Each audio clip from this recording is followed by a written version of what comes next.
first panel today, as I mentioned, focuses on economic recovery.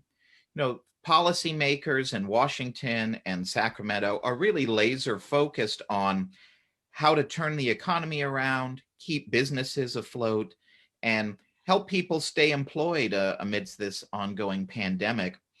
Last year, Congress provided trillions of dollars of relief in multiple stimulus bills. And right this week in Washington, Congress is debating budget reconciliation and another $1.9 trillion stimulus plan proposed by the Biden administration. And it's been reported the Biden team will likely roll out soon another big jobs and infrastructure plan that could cost upwards of $1 trillion. So in the midst of all of this, as we saw today with the jobs numbers, we're seeing stagnant growth numbers. Now here in California, apart from the pandemic, we've seen a lot of cases recently of more big companies leaving for California, for other states that are more friendly and more hospitable for business. So our panel today is going to explore some of these big economic questions like, what can we do to retain and create new jobs in California? What can we do to retain and expand manufacturing in our state? What can we do to ensure individuals who've lost their jobs can earn a living, maybe in the gig economy? And will any of the stimulus legislation do anything to help the economy grow? And what are some other reforms that policymakers should consider to reduce costs and economic burdens on employers and employees alike? Leading our panel today is PRI's Dr. Wayne Winegarden. As you saw from his comments yesterday, Wayne wears many hats for us here at PRI, but he's our senior fellow in business and economics. He's also the director of PRI's Center for Medical Economics and Innovation. Wayne previously authored a series of papers for PRI called Beyond the New Normal, which sets forth the ideal policies and ideal level of spending to maximize economic growth. If you're interested in those, you can go to pacificresearch.org and download any of those studies to read more. Most recently, Wayne's the author of our Breaking Down Barriers to Opportunity series, and the next piece in this series on the importance of the gig economy to expanding entrepreneurship is going to be released soon. So without further ado, I turn it over to our Dr. Wayne Winegarden. Wayne, the floor is yours. Thanks, Tim, and everyone, welcome back and good morning, and so glad everyone can join us. And I'm really excited for the panel we have today. And before I introduce them, I thought it might be useful to just very quickly go through the data, because I don't know if it's early out here on the West Coast, but President Biden just had a press conference where he said basically it's too urgent for us to wait to discuss the Republican compromise. They're not going to come up enough. And we need to spend $1.9 trillion in order to save the economy. And I wanted to kind of put all that into perspective right before we start getting into some of these issues, because there really is almost a tale of two economies. If you look at the latest GDP report, it showed that in the fourth quarter of 2020, when the year ended, we were growing at a 4% annual rate. And if this were normal times and you had a 4% growth rate, that would be phenomenal, right? Of course, the problem is that for the year, the economy declined, right? It went down 3.5%. And to put that in perspective, that's the worst annual economic performance we've had since 1946. So we had a really bad economy, but you have to remember, all of that was in the second quarter of 2020. We've been growing ever since, right? So, in 2019, we grew 2.2%, we declined 3.5% this year, but all of that decline was in the second quarter. And Tim just referenced the jobs report, and in January, we added 49,000 jobs, which everybody says is disappointing, but the way I look at it is the 3-month average, November, December, January, we had positive jobs. And given that we're forcing the economy to decline, to shut down, if you don't have a decline in jobs, that's probably as good as it gets. Unemployment rate's not so bad, 6.3%. And in all of this, we also have personal income growth. And I think this is the key for the future. Personal income growth is up. Well, personal income is up. Right? If you look at where personal income ended the year compared to prior to the pandemic, the people have more income in their pockets today than they did prior to the pandemic. And that's because we already spent $2.6 trillion trying to stimulate the economy. And, we throw around these numbers as if it means anything.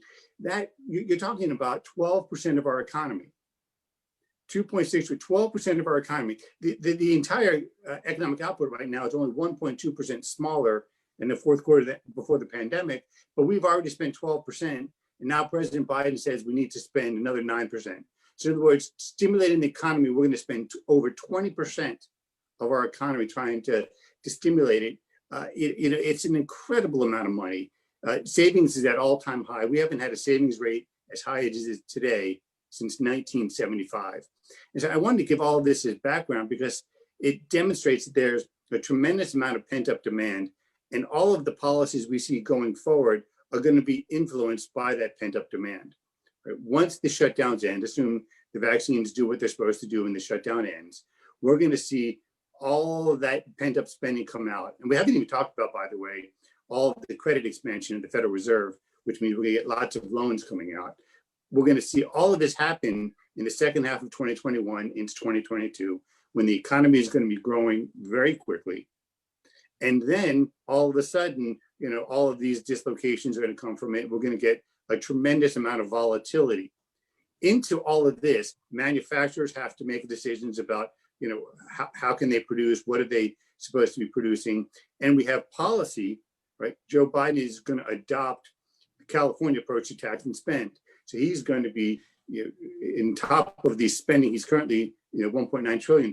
He's got the infrastructure package that Tim mentioned. He's got tax rate increases that he wants to implement. So we have an overstimulating economy combined with almost a contractionary policy, jamming on the brakes at the same time that you're trying to hit the accelerator. So we're headed for a very volatile period, I think a very confusing period.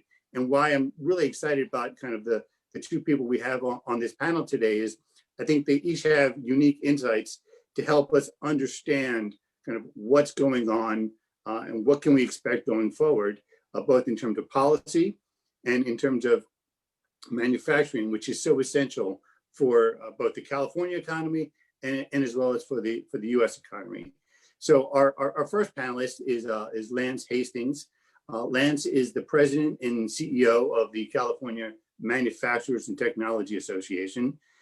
We also have with us Chris Edwards, and Chris, actually way back in when, I should say we used to work together many, many years ago. It feels like a lifetime ago at Citizens for a Sound Economy.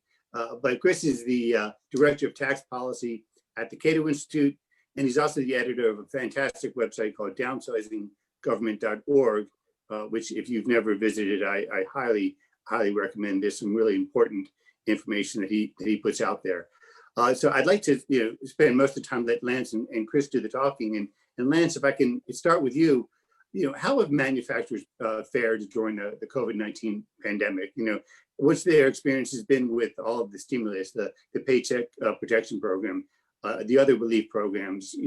Have those worked? What has the government done right, and what has it done wrong?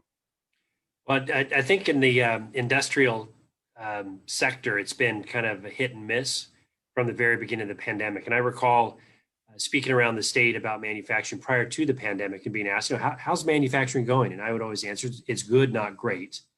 And that was pre-pandemic. So if we're starting from a good base, it did go down. Thankfully, from an industrial sector, our output is still at about 75% through the pandemic, and largely due to the fact that much manufacturing in the US is considered critical per federal guidelines and state guidelines. So we've been able to stay open, but I've looked at the pandemic for our members in phases. There's that early phase of chaos. We did go into a shelter-in-place order, and that's what you do after an earthquake. I mean, that's what you do during civil unrest. I mean, it was very daunting there on March 16th of 2020. At the same time, the government and the governor's office are asking us to stay open because they know the valuable economic contributions that manufacturing provides, not only the state's economy, but the national economy. And in fact, I can be selfish for a moment and say that manufacturing truly is the blood that would pump through the entire economy. And largely due to the fact that manufacturing is value added. We're actually creating wealth through taking inputs and components and turning them into other products. So there's a reliance upon manufacturing to be successful. And we were. Our unemployment figures within manufacturing were lower than any other industrial sector or sector of the economy. And have used the example that if manufacturing mirrored hospitality and we were down 40 to 50%, that would be material to the state budget and local budgets. And the fact that we're able to keep our good paying jobs on the job has been really helpful. Where the breakdown to your question about, how has government helped? It's actually been a little bit more confusing than helpful, only because we had to adapt to the new learnings of a virus that we didn't know much about at the very beginning. So the whipsaw that we've gone through, the closing, the reopening, the partial closing, the partial reopening, has been a fairly significant challenge for us. But we're a sector that's used to PPE, personal protective equipment. We have eye coverings, ear protections, shoe protections, and we wear yellow vests everywhere we go. So the addition of a mask really wasn't that much more of an issue for us. And we've been able to adapt, and like I said, have been able to keep open. But I would like to see clearer communication from the government. That includes the Newsom administration and local counties, public of health officers, so we don't keep moving back and forth and not knowing, because there's nothing worse for an industrial sector than to not have clarity of purpose. And I think that's really where the big misgiving has been for us, because if you're making the same widget in Santa Clara County that's being made in Humboldt County, you're doing it under different rules. And that, I think, can be very detrimental.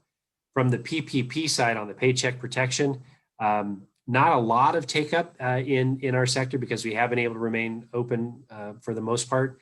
So I think that part of it's good. But to your point of the trillions of dollars of stimulus, I'm concerned will become trillions of dollars of addiction. And that will become the new normal or new expectation from government, that every year it'll pump a percentage into the economy, which I don't think is sustainable, certainly not for the long term. May get us through the short term. But the frustration that we have is, the arguments over how one spends $1.9 trillion, to me, is farcical, because that truly is a lot of money. And I know we now throw billions around as if it's just chump change. But when you get in the trillions, that is a lot of money. And my concern is the out years. How are we going to respond to either paying that back, paying that debt down, or not relying upon it as an infusion to the economy? So some long-term issues are out there. I think by and large, I'll kind of end where I started. Manufacturing is doing good during a pandemic, but that's certainly relative to everything else. That's fantastic. Thank you.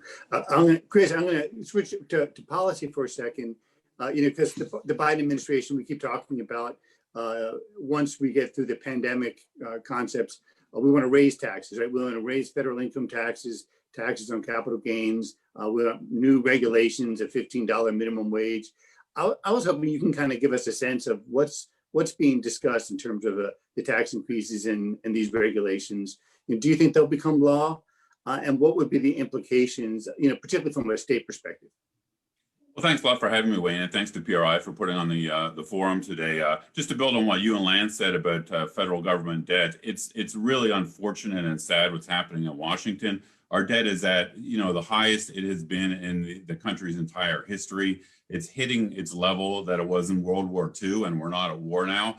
Every dollar we're borrowing now is a cost push forward onto individuals and businesses down the road that is going to dampen the economy. So we may stimulate the economy a little bit now, but we're going to anti-stimulate it down the road with all this debt. Young Americans in the future will have their own expensive crises to deal with.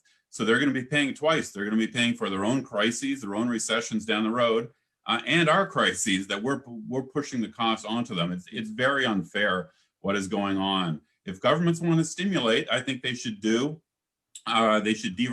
which is, PRI has supported lots of policies like zoning reform to speed housing production, occupational licensing reform, permitting reform, so we can start a lot of these restaurants that have closed down.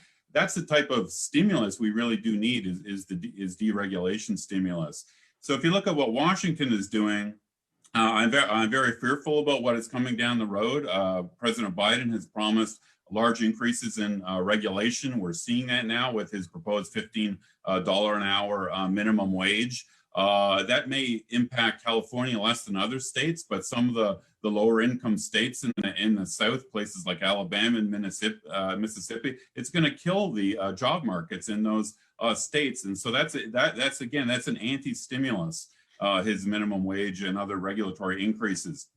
On taxation, Biden has promised the largest tax increases I've ever seen in Washington, big increases in business and income taxes.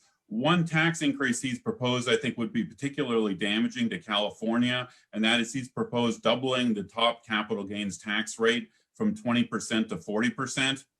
I am amazed that this has not caused more of an uproar in Silicon Valley. All those investors, those angel investors who put their savings and investment into startup businesses, they put their money in, they wait years down the road, they help build these small companies. They only have a very low chance of success, and if they succeed and their high-tech startup is a hit, the reward is a capital gain, and we want to encourage that type of beneficial risk-taking activity. If you double the capital gains rate on these startup investors, you're going to kill that sector, and that would be very unfortunate. California puts its 13% income tax on top of the federal capital gains tax rate. So I think this would be really unfortunate. And it's true that there are some, even if you doubled the capital gains tax rate, there are some ways that investors can exit out of startups that are tax-free. But I think California tech people ought to be worried that the type of the mindset behind the Democratic economists these days is that capital gains should be treated completely normally. The rate ought to be at high levels, and we ought to not allow deferral for capital gains. And that'll have a big impact.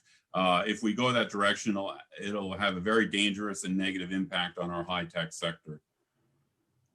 And what about the top personal income tax rate? Is that a serious proposal, you think?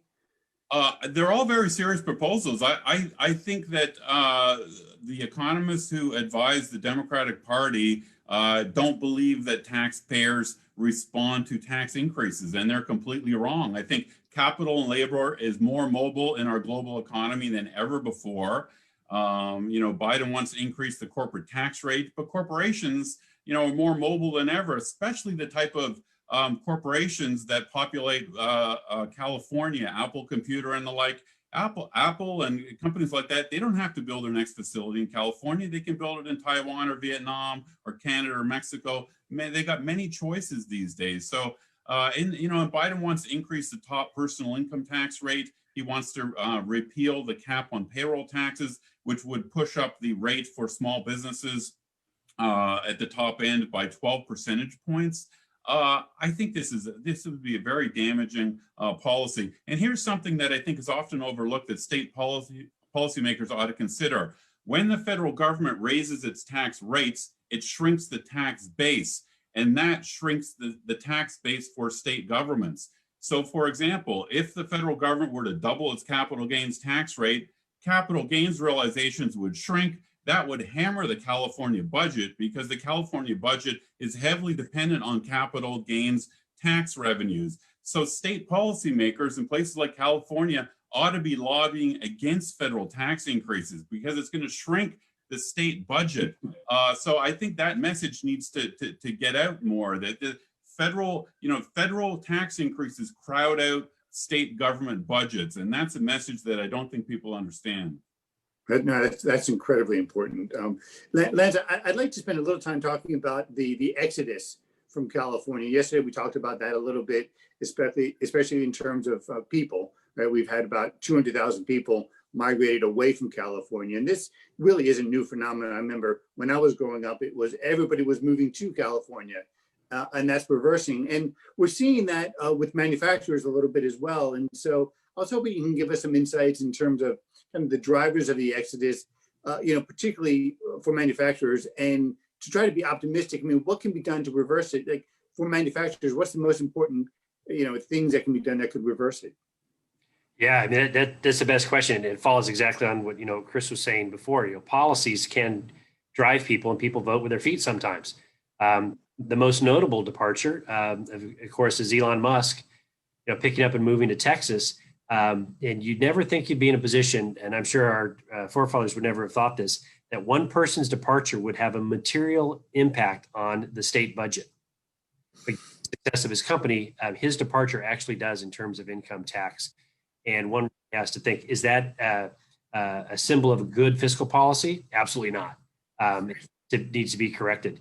So that exodus is occurring all around us. I always have maintained that manufacturers are held hostage, primarily because of our facilities and our investment. It is not as mobile as one would think. And this pandemic has really underscored that whole notion of remoteness.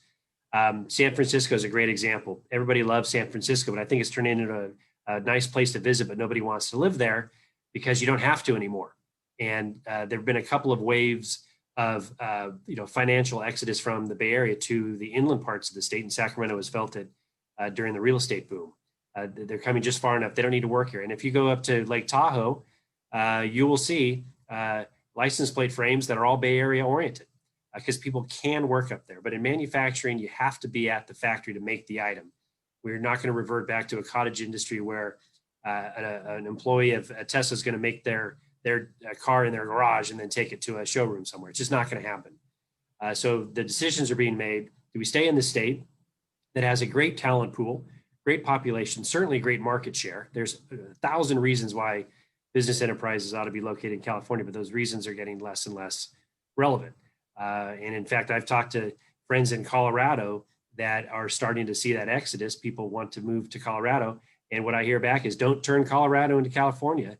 And the exodus, those 200,000 people, wherever they're going, they're not really being met with open arms. And, oh, you're from California. Well, we don't want you around here. And I think it's really all wrapped up in what we've done in the last several years here in California. What at once used to be a model, we're the Golden State. The migration to California was phenomenal. And I penned an op-ed in my first couple of months on the job that I really don't like calling it a California dream, because we've been dreaming for 170 years. It really needs to be a promise that if you come to California, there will be these things available to you: a great job, great weather, great communities. We can't make that case or that claim anymore. Yet we do love to wrap ourselves around being the 5th largest economy.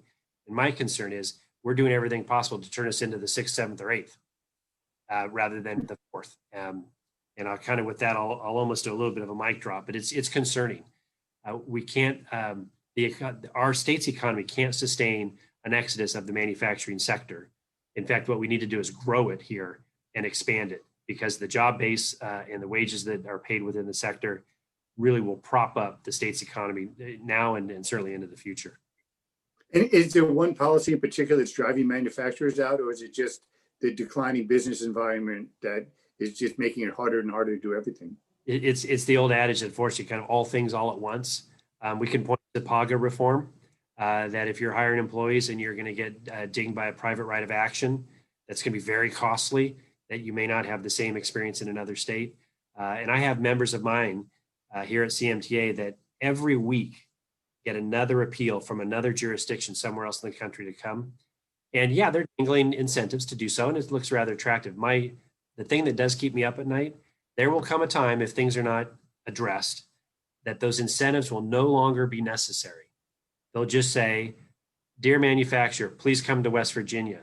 And the manufacturer will respond, see you next month.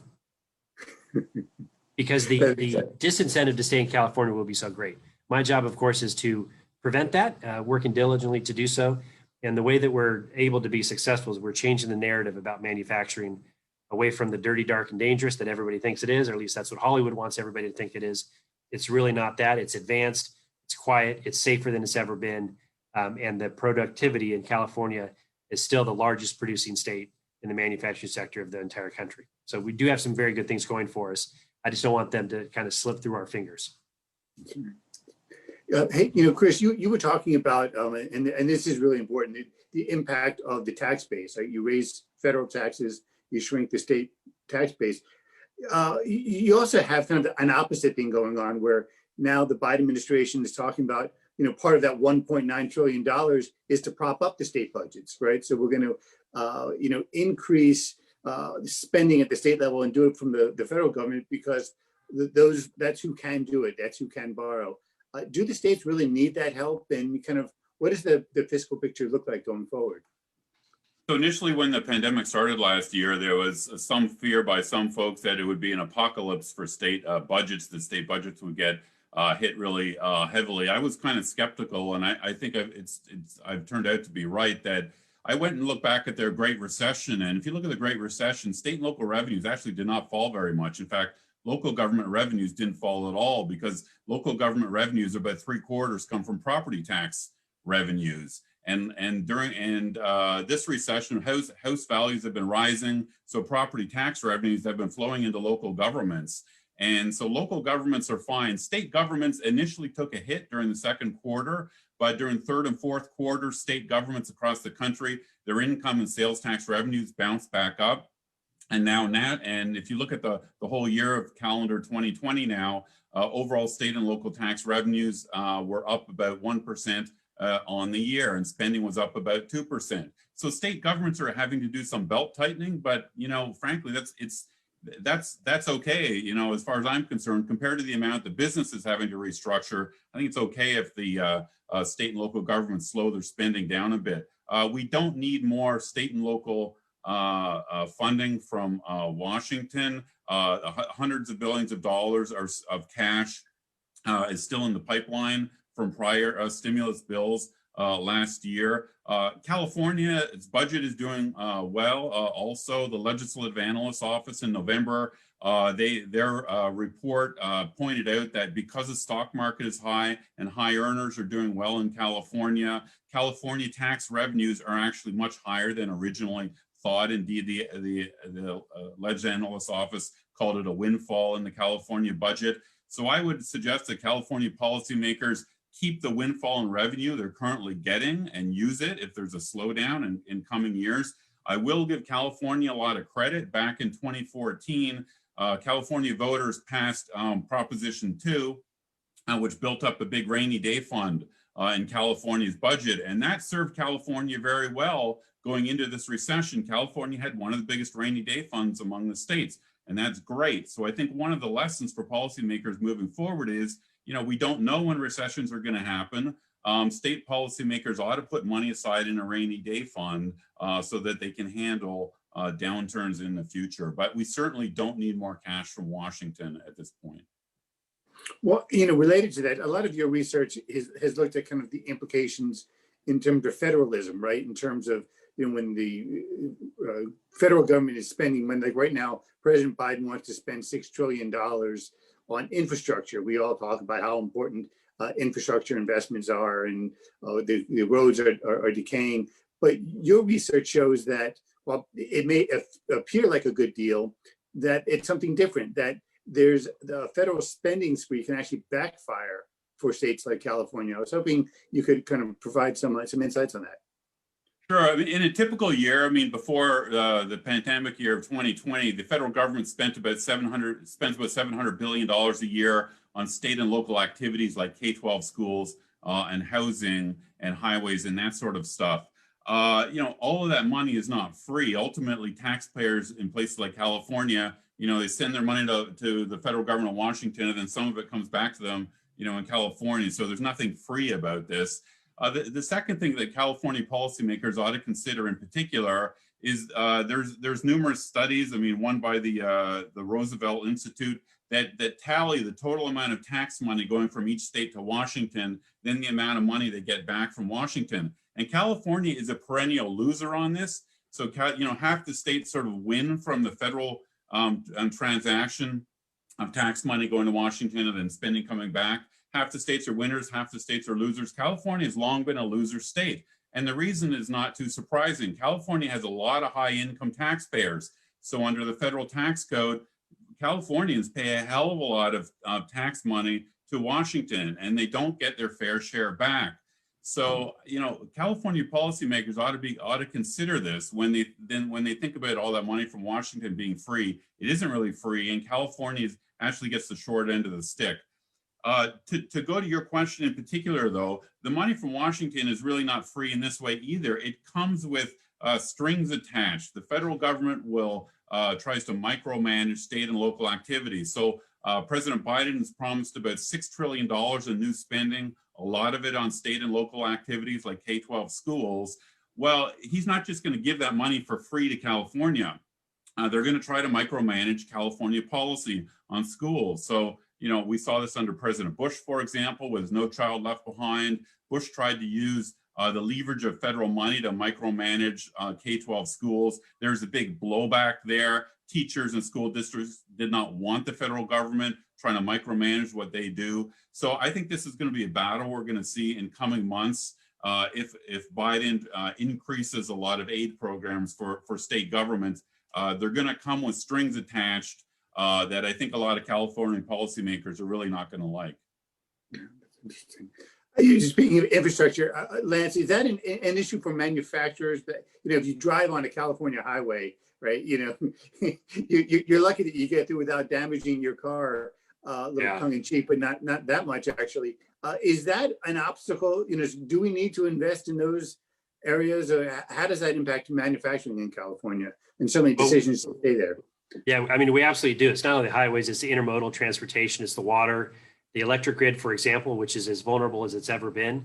I recall when I was living in Virginia before taking on the role here at CMTA, reading in the newspaper that PG&E would need to shut off power into the foothills because of high winds. And I grew up here, lived here most of my life.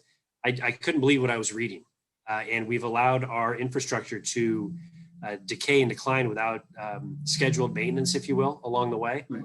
Huge problem for us. We need to be able to get the supply chain into the factories and then get those products out as quickly and efficiently as we can, being as least disruptive as we possibly can as well. The longer term, as we evolve toward a potentially all electric future on the roads, the gas tax being the primary funder for those things, what becomes of that? And it's going to require some creative financing thought and approach. And I've long maintained that California is currently financed as it was back in 1930. And we've not made any adaptations other than throw a Band-Aid or two on it, possibly a tourniquet, if you will. We need to actually rethink how the modern budget is financed relative to the modern economy, because with very few exceptions, what we see and observe now in the economy has very little to do with what existed in the 1930s. Top to bottom, left to right, it is incredibly and fundamentally different than it was, yet we still finance ourselves in what's going to almost end up being a 100-year-old model. Wow. And this is constraining. I mean, manufacturers are feeling, when you were saying your members get calls from West Virginia or Nebraska, that is an important consideration for them. Oh, absolutely. And, the provision of water and power, I don't know a single manufacturer that came to California hoping the lights would stay on. Right. It's not a thing. And I know it sounds flippant, I apologize. You need to come here because there's a California promise that all of those things that we've been known for will still exist today and tomorrow and in future years, but we are not at that point at this present time, and it's discouraging at a minimum, but it's quite frightening in the extreme. There was, Wayne, there had been some bipartisan shared interest between the Obama administration and the Trump administration to speed up a lot of the environmental reviews for infrastructure. I mean, Obama administration was very much for that, as was the Trump administration. I'm not so sure about the Biden administration. I'm worried they're going to go in the opposite direction. I mean, there should be agreement that, building a new overpass for a freeway system shouldn't take 5 or 10 years to plan and build. But unfortunately, that seems to be the case these days because of all these multiple and excessive layers of environmental and other sorts of reviews on these projects. Wow. Yeah. I'd like to kind of ask both of you kind of an open question. I'm going to kind of slant it slightly differently. So to Lance, I'll ask it this way. If you had 10 minutes to actually sit with Governor Newsom, what, and it's to kind of, how do we want to revise from the pandemic and strengthen the manufacturing sector? What are the most important kind of positive things that he can be doing that would actually encourage growth, promote free markets and make kind of what you were saying, the promise of California available? Actually, I wouldn't even take that long. I'd take about a minute. And I would say, make a proactive statement that manufacturing is critical for the state of California and that California is open for business for manufacturers and all that that entails, making it an attractive opportunity investment. And then the second thing I would say from a fiscal standpoint, exempt from all tax liability capital investment in manufacturing. Get rid of the sales tax, get rid of all of that. And it's not free money. We still have to spend the money on the capital side of the equation, but it's become more expensive to do that here. Do a tax liability holiday for not just one fiscal year and see what happens, because we make capital decisions over 10 and 20-year timeframes. Literally, the multiplier effect from our sector is huge. It is worth it to the state of California to not get some tax revenue on the front end, but to get all of the benefits on the back end, payroll taxes, property taxes, et cetera. Even though I don't like the model that we're basing on because it's 1930s model, but those two things. And then we step up and make those multi-million-dollar investments for the betterment of California. It's a win-win, and it's simple, understandable, and we can put a dollar figure to it. So those would be the two things. One's promote, and the other is enable. And when you say promote, is there something in particular that you were saying all that entails? What does that entail? If I can, an ad campaign. Right. For every reason that a manufacturer would leave this state, let's remedy that, and let's have open arms. I made a joke with Lenny Mendonça before. He was head of GoBiz, and I'll tell that the same thing to Dee Dee Myers. GoBiz should really be the kind of entity that's Go Biz, and not Go Biz away. And that's what we're seeing. I know it takes a visual. I probably lost everything with a camera here, but that's what we need in California. We cannot simply rely on the best weather in the world.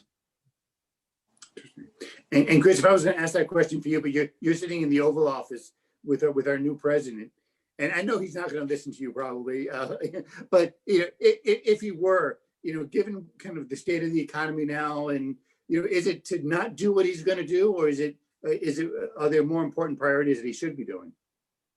So the first thing I would add on to something that Lance touched on, which is very important and often overlooked at the state level, people often focus on income taxes, but in fact, property taxes and sales taxes on manufacturers, on producers, is a very, very important issue there. Both sales taxes and property taxes that land on intermediate goods and investment, these are damaging taxes that state governments should deal with. At the federal level, I would tell President Biden, not to be knee-jerk against everything President Trump has accomplished. Trump was very erratic, and he did a lot of things wrong. He did some things right, and one of them that he did right was cutting the corporate tax rate federally from 35 to 21%.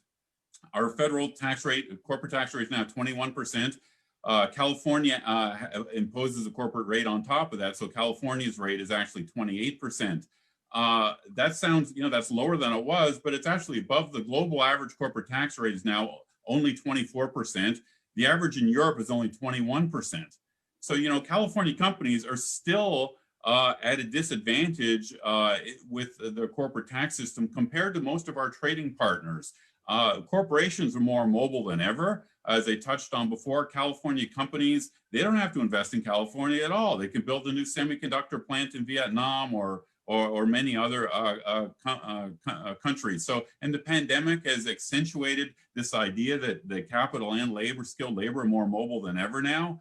Both Biden and Trump use a lot of nationalistic and kind of protectionist rhetoric about making sure businesses and manufacturers create jobs here in America. And I agree with that end goal, but the way to do it is not, trade protection and that sort of stuff. The way to do it is making America the best business climate in the world. And the centerpiece of that has to be the best corporate tax system in the world. And so I would plead with President Biden, do not reverse the corporate tax reforms that President Trump put in place. Interesting. Well, how would you respond? I know we're running out of time, and I see Tim popped up. I'm going to sneak this question in, though, and then we can go to the audience Q&A. Because Janet Yellen has a solution to you, right? Which is she's going to sit down with all of the other countries in Europe and come up with a compact to say, oh, okay, well, if we're all at 30%, then there's no place for you to go. Is that a good solution, or no? It's not. I mean, that's like a cartel. The funny thing is, where federal law is generally against monopolies, but that would be sort of setting up a global kind of tax monopoly. Ultimately, corporate taxes are paid by individuals. They're really just, corporations are just shells. Ultimately, we should be trying to get the corporate tax rate down to zero, because ultimately it's the workers mainly who bear the brunt of high corporate taxes. High corporate taxes reduce productivity, and reduced productivity ultimately lowers worker wages. So we ought to be thinking about lowering corporate taxes to benefit American workers. So I think Ms. Yellen is thinking about it completely backwards, actually. I would agree with you on that one. Thank you. I guess I'll turn things back over to Tim. I know he wants to jump in here. Yeah, we have some great questions coming in from the audience. And again, if you have questions for any of our panelists, use the Zoom Q&A function in the middle of the bottom of your screen. So this is a question from Rodney, and he says, according to Milton Friedman's permanent income hypothesis, all government payments are transitory income, which is why savings rates are up. Won't Biden's Keynesian stimulus prove as ineffective as the Obama stimulus? Yeah, that's certainly true. We see that in the data. I think maybe Wayne touched on that all this massive amount of stimulus, many Americans who received these stimulus checks actually didn't need it because they didn't lose their jobs, and so they saved the money. So even if you believe in the Keynesian stimulus idea, which is that government spending is going to boost consumption, it didn't happen. So I'm skeptical of the whole Keynesian stimulus idea altogether. I think if governments can stimulate best by deregulating, getting out of the way of entrepreneurs. We've lost over 100,000 restaurants in the country over the last year from the pandemic and these shutdowns. But starting a restaurant in places like San Francisco is extremely difficult because of all the permits and licenses and the wasteful bureaucracy. So stimulate the economy by getting government out of the way. I think that's the best approach. So this is a question from Cullen, and he says, I believe that the Obama stimulus that was supposed to be one-time spending became embedded in the federal annual spending and was subject to the automatic 6% annual increase, thus dramatically increasing annual spending. Since we were under continuing resolutions for spending during those years, there was not the ability to remove it from the spending cap. Will the current stimulus also become part of annual spending? So I would actually disagree with that. If you go back and look, a lot of the, Obama signed into law about a $900 billion stimulus. It was temporary and lasted a few years. Then it mainly did disappear. And actually, because the Congress moved back to Republican control in 2010, federal spending was flat for a few years, but then it started rising in Obama's later years and really soared under President Trump.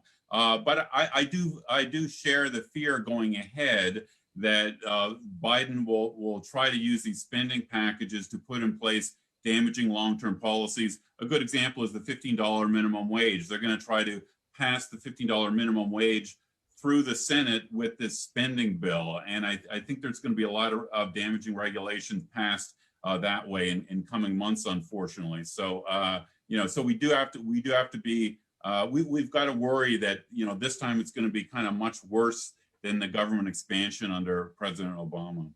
And if I could throw in, there's another interesting problem that these stimulus programs create, which I think is complementary to what Chris is saying there. Like we were talking yesterday about homelessness and the home key program, the room key program, and that's being funded with COVID money, which is going to go away.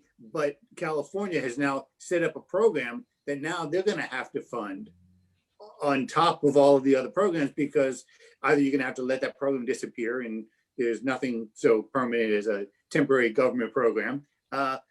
So now you've implicitly raised taxes on Californians to make up for a temporary check that was coming from the federal government. And we saw that with the Affordable Care Act. That's something we see over and over and over again. And I think that is kind of relevant to the question in terms of kind of how these stimulus programs encourage greater spending, which is already a problem, and it just kind of worsens it because it accelerates that problem. So here's a question from Mark, and he says that the extraordinary concentration of wealth among fewer and fewer Americans has triggered much more interest in this conversation about socialism that we've had over the past couple of years. Do you think it's important to create increasing equity ownership in the economy in order to rebuild the disappearing middle class? So I'll take a crack at that. And so I wrote a long study on wealth inequality and related issues on Cato, which you can find on Cato's site last year. Here's the first thing to think about when you're thinking about wealth. We don't have very good wealth measures, for one thing. We have better income measures because people file annual tax returns. Wealth data is actually a lot more sketchy.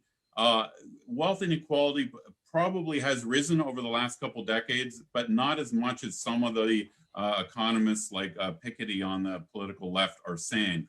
But here's the important thing. Wealth is investment. The vast majority of wealth of the richest Americans like Bezos and Elon Musk and others is investment in their active businesses that are generating GDP and jobs for Americans. If you look at billionaires, only 2% of billionaire wealth in America is personal assets like their houses and yachts. 98% is their investment in businesses. Jeff Bezos, his wealth is over 100 billion or so. It's in his investment in Amazon, which hires 800,000 workers. So, the left, I think, likes to think of wealth as sort of like gold bars, hiding underneath the beds of people at Jeff Bezos, but it isn't.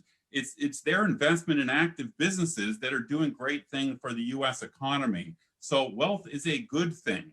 So I think that's where you have to start off this conversation about wealth and wealth inequality. The more Jeff Bezos has, it means his company is growing and generating jobs for all of us. So that is a good thing.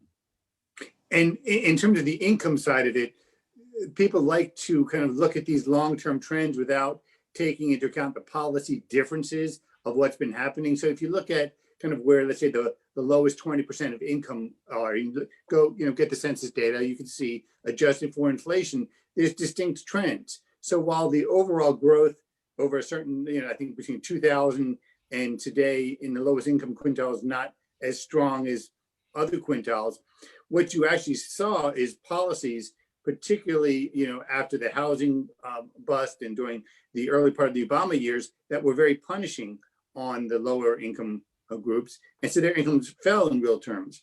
But they've been rising for many years now. And in fact, now they've exceeded past levels adjusted for inflation. So if you draw a line from like 2000 to 2019, you get this trend where you get these great talking points, but it's glossing over the important differences. And that's what the policy environment was. When you have policy environments like Chris was saying, that's punishing the wealth, or you have policy environments that's not supportive of the manufacturing sector, so you're not getting higher productivity growth, you're going to see income grow slower at those kind of lower income quintiles, and it makes it the income inequality worse. When you actually have kind of the right pro-growth environment, you see a difference. So you have to be careful of what the timeframes you're looking at and put those into perspective, because so much of this income inequality, distinct from wealth inequality, income inequality conversation is taking the trends out of perspective. So you're misunderstanding what's actually occurring. And if I could add, Tim, just real quickly, the underpinning of the Bezos and Musks of the world is that they need to have that opportunity to do what they do and take their ideas and put them on paper and create enterprises. The minute we lose that, then we've lost the plot. And that's the thing that we have to be most concerned about. If you've got a great idea and you can actually monetize it, and I know that in the economics world, we talk about wealth all the time. Sad part is, that's part of an equation in the economics mathematics, but it's become a pejorative in society by using the W word. And that's unfortunate. Wealth should be admired for what it creates and what it represents, not, just like you say, the zeros on your bank account. A question for Lance. If Sacramento's policy mix doesn't change along the lines of what you've been talking about today, What do you see as the future of manufacturing in California? Well, I see an accelerated decline along the trends that we've observed. Not that it would remain, decreasing at the same rate; it would be decreasing at an increasing rate, and that's what most concerning to me. And one of my mentors in the manufacturing world is the great Jack Stewart, who ran this organization for many years. And I will always remember the conversation we had because it was at a time where California truly was evolving into a service economy, restaurants, Starbucks, et cetera. I mean, it was really making that evolution. And he looked at me and said, Lance, we can only polish each other's shoes for so long, but we're going to run out of leather. And somebody's got to make the leather and make the shoes. And I will always remember that because manufacturing at its core, as I just said, before with the wealth creation, that's what it is. It's taking some input and turning it into a value-added product that somebody needs. And I don't foresee demand decreasing anytime soon here at home or globally. In fact, demand is going to only increase. But we've got to acknowledge that. Like I said, if I had the 10 minutes with the governor, I'd only need 1 minute. Do just these things. We can have a whole another panel on environmental regulation and a whole nother panel on PAGA, private rights of actions for me, wage and hour claims. But at the heart of it, right now, the atmosphere for manufacturing is not attractive in California. We need to reverse that. One final question. We've only got a couple of minutes for this. This is from Terry. How large could the budget deficit become under President Biden? It seems like he wants to approve all spending, but picking winners and losers along the way. This could cause a strong pushback. Your thoughts on that? I've been doing Washington budget issues for over 2 decades now, and the problem is that federal policymakers on both sides, Democrats and Republicans, used to fear big deficits because they thought big deficits would cause them political pain. They thought big deficits would raise mortgage interest rates and raise inflation and that sort of stuff. They don't believe that anymore. We have global capital markets today. We've got a very accommodative Federal Reserve policies. So to the politicians of both parties, it seems like they can keep borrowing for free. It isn't free. Ultimately, it is a giant cost that's going to hit us down the road. You'll hear economists who support all this borrowing saying, well, we have low interest rates, but low interest rates are not going to last forever. And frankly, economists are lousy forecasters. They have no idea what the economy is going to be 1 year, 2 year, 10 years down the road. If you go back to the mid 70s, interest rates were 5%. The economy was growing. No one knew that just in a few years down the road, interest rates would be up over 10, 15% and inflation would be spiking. Economists can't foresee the future. So what we want from policymakers is them to be prudent. They should, when the economy starts growing again, they should do the prudent thing and start paying down the debt. So many other countries have got into trouble from, having big government debt, and we shouldn't tempt fate. We shouldn't push ourselves to the edge of the cliff. We don't want to fall over. If you look at Greece that had this crisis 10 years ago, it hammered Greece's living standards for years and years and years after they had that debt crisis. We don't want to get into that situation. Well, with that, we're just about out of time, but I want to thank Lance and Wayne and Chris for a terrific panel.